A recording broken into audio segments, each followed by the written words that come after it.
学位，今天呢非常特别，我们不是要来开箱，也不是要来唱歌，今天呢我们要玩的是整人啊，所以呢今天我就要来，如果在爸爸妈妈的床底下放了音乐，而且是恐怖的音乐，加上我的讲话声，并把它慢动作，让它显得有点恐怖，让我爸妈会吓到那种情况，并且用手机偷拍，这样子会有什么感觉呢？或者是他们会没有什么惊悚哇的感觉？所以呢，今天就来实测这个。OK， 那就开始我们的影片吧 ，Go Go！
相信大家看完这部影片，应该觉得他们整的算是蛮惨的。但是虽然爸爸是没什么反应，根本还在睡觉，那我妈呢有顺利的被吵起来，然后就如同你们看在影片那边对，然后呢就是这样子。那这部影片我觉得算整的蛮成功的，还至少吓到也有吓醒。先放30分钟，我们就冲回去，还有30分钟的预备时间。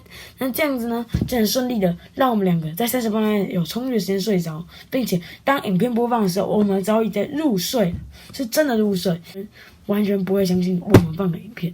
OK， 那这就是我们整人大成功。好，这是我们整人第一部影片。也是我们的第3部影片。如果喜欢我们的影片，记得订阅、分享、开启小铃铛，并且帮我点赞。好，我是学伟，下次见，拜拜。